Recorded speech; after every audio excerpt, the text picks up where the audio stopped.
Right, so before this video starts, we've taken into account a lot of the feedback and tried to work on it. Therefore, we've changed a few things up just to see if it makes a difference. And also, on a side note, if you don't like these videos that much, don't take it out on Countdown, as these videos aren't made by him. He's just nice enough to help us out. But let's get back to the video.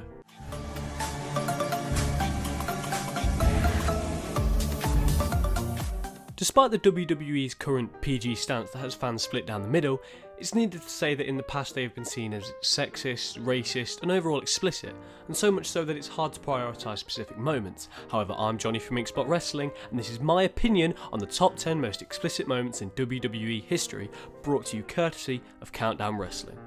Number 10. Now, you may call me foolish, but when I watch wrestling, I want to watch wrestling. If I want to watch one woman kissing another woman in their underwear, I watch other sites. So, some context. Tori Wilson was in a feud with Dawn Marie in 2002, where Dawn would start a relationship with Wilson's real father, Al Wilson. Soon afterwards, Dawn would get engaged to Al, and told Wilson that she would break it off if she spent the night in a hotel room with her.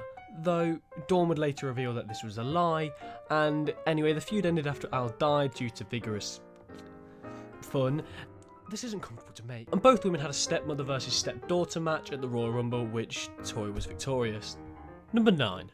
Wrestlemania, the grandest stage of them all, filled with moments WWE wants you to forget, one of which is the infamous crotch grab and lick. Not much to be said about this one. Mickie James and Trish Stratus had one of the greatest women's feuds after James began somewhat of an obsession over Stratus. And anyway, the feud included a lesbian angle, and it continued at WrestleMania that not only included a botched attempt at the Stratusfaction, but also another talk-worthy moment by James was her grabbing Trish's crotch and then licked her hand in an inappropriate way. Well, number 8. Despite what the WWE would have you believe after distancing itself from Hogan, the company has, let's say, a poor track record when it comes to representing people of colour. One such example is the treatment of the Japanese wrestling stable Kai and Tai, which contained a few people including Dick Togo and Sho Funaki. You know, the Japanese representative at the big pay-per-views, yeah, him. Among their many bizarre and overtly racist interactions with other wrestlers was their feud with porn star character Val Venus. So, when he began interacting, Kai and Tai and their female manager, it was pretty clear where things were headed. At least at first. Now predictably, Venus wound up in an affair story with the manager and her husband, and he wasn't too pleased about that, responding by cutting a video of him chopping salami with a katana while screaming, "Okay, I choppy your pee-pee." The feud with Venus finished when Yamaguchi and Kai and Tai sucker punched the wrestler, hung him naked, and ready to slice his salami. Number 7.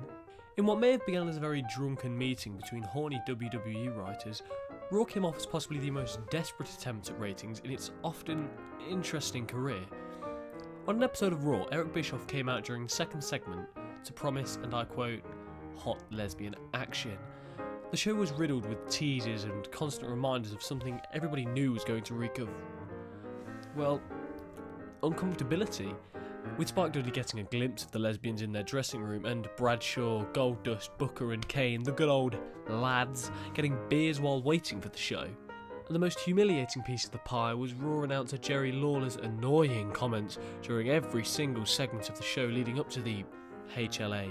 But the worst was yet to come, with Bischoff acting as a moderator, talking the girls out of their clothes, and finally with the lesbians down to their bras and G-strings, Eric encouraged them to go at it. And after a few seconds of action, Bischoff cut in and announced that the segment had gone on about 3 minutes too long. Then, however, out came Rosie and Jamal, another rather uncomfortable representation to put an end to the most embarrassing segment in the history of Raw. Number 6. In 2005, the late Charles Wright, aka the Godfather, returned at Vengeance, interrupting Lillian Garcia's proposal to Viscera. Godfather returned to show Viscera what he'd be missing out if he accepted Lillian's proposal. Viscera dropped the idea and dumped Garcia for the Godfather's prostitutes, and not only is the whole hoe train and Godfather subjects quite uncomfortable, the commentary team during the segment is just horrible, with Jim Ross caring for a sad Garcia. Jerry Lawler is too focused on the women and saying not only what he could do with a feather to please a woman, but also making a mockery of a tearing Garcia, saying that if she needs consoling, she knows where my room is. It's just shocking, and if it was to happen in today's product, the consequences would be huge. Number 5. It's legendary, it's infamous, it spits right in the face of Vinnie Mac, and it all began at Unforgiven in 1998. In an evening gown match between Sable and Luna, Mark Miro, her real-life husband at the time and previous client, was feuding with Sable and interrupted in the said match, which inevitably led to Sable challenging him to a match. After a groin kick and a Sable bomb, Sable broke away from Miro. Then, however, WWE booked her in a rivalry with newcomer Jacqueline, who had debuted as Mark Miro's new female love interest following his split with Sable. A war of words eventually transitioned to a bikini contest between the two, as all female disputes do, which was booked at the fully loaded pay-per-view in July 1998. Jacqueline had vowed to prove that she was more woman than Sable ever would be. Considering Sable's in-your-face sexiness, fans were eager to see what swimsuit she would break out, and oh, were they shocked. Despite the orders from Vince McMahon to stay somewhat conservative, Sable removed a grey top to reveal two handprints painted on her ample breasts. The crowd lost their minds, reacting with a tremendous ovation, while both Miro and Jacqueline were left to watch in awe as the proud woman sauntered around unaffected by what was surely to be severe backlash from her employer the following night on Raw. Number 4. I have literally just mentioned this woman. Now, Jacqueline Moore is often forgotten in comparison to Sable, but the accomplished grappler carved out quite a career for herself as a women's wrestler from the late 1980s up until just a few years ago, with stomps in WWE, WCW and TNA. She's probably most remembered for good and bad, as one half of the most nudity-filled feud in WWE history with previously mentioned Sable. Now, this was the Attitude Era, and let's not take anything away from Jacqueline. She was an incredibly competent wrestler, and it in some ways is a shame that she was pushed more on the sexy scale as opposed to the athletic scale. Her infamous breast exposures we presume were malfunctions, but in the Attitude period we can't rule out she was asked to get her boobs out as a way of creating a reaction. Her most famous exposure came in one of the most shameless WWF bikini contests ever. Jacqueline had her top ripped off of her body whilst on top of a referee's shoulders, purposefully or accident. You can speculate between yourselves in the comment section. Number 3. Now, I know you know about the Rated R Superstar sex segment on Raw. I know it has been mentioned on many lists before. But guess what? It's being mentioned again. Edge cashed in his Money in the Bank briefcase on John Cena at the New Year's Revolution pay-per-view, and came out on the January 9th, 2006 edition of Raw to celebrate his win, as champions would do. And he really stuck it to the fans, and wanted to stick something else. Not satisfied with simply gloating over the way he beat John Cena to win the gold the night before, the Rated R Superstar was also going to treat fans to his own little after party. Yep, Raw returns from the break with a bed inside the squared circle, and well, you just had to know nothing good would come of it. With John Cena interrupting the segment and Lita's boob being exposed, the segment has gone down in history as one of the most Rated R moments in WWE history. Number 2. WWE is seen by many fans at its Attitude Era best in promoting an evening gown pool match for the WWE Divas title at its Armageddon 1999 pay-per-view between 4 of its top divas, with Moolah and Mae Young on the outside of the pool to reward the winner with the title. Stacey Carter, aka Miss Kitty, had been promising on WWE programming that she wouldn't wear anything under her evening gown. Fans thought this should mean she would lose, since the only way to lose the match was to be stripped out of your evening gown. She did win, but told the crowd that she was going to take it off, with the warning, "They made me wear underwear." Carter decided to move her bra, which caused a WWE official to jump and cover her, and the whole thing seemed quite telegraphed, but WWE sent out a press release denying knowledge it was going to happen, with many 90s kids also denying to their parents that they didn't break the VCR, rewinding in an attempt to glimpse at the breasts. Number 1. Now, this has been covered in many videos, on many channels, all along the wrestling community, being probably the most shocking, uncomfortable and explicit moment in WWE history. Of course, I mean Katie Vick. Now, if you really look back, this whole thing started because Kane was happy. That's it. But let me explain.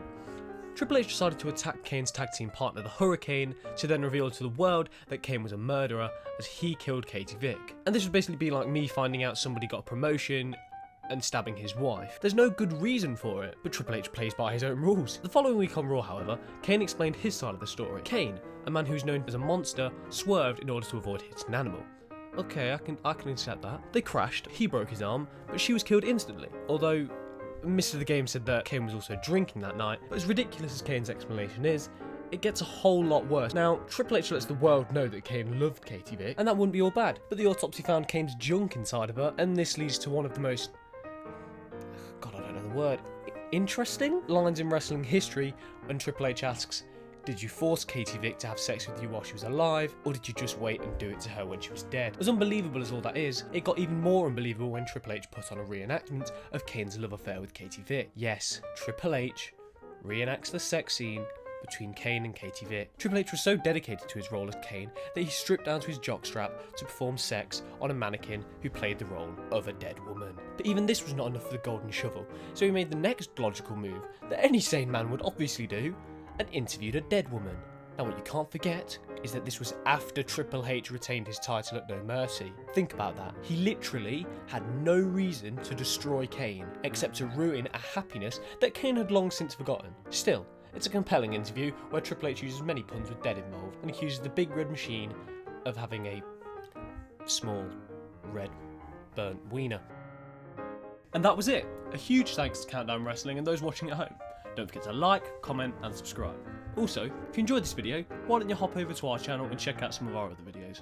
Also, follow us on Twitter and Soundcloud as we post during Raw and SmackDown with our friend the Awesome One, while also creating podcasts on reviews and general discussion. I've been Johnny from Inkspot Wrestling, and thanks for watching.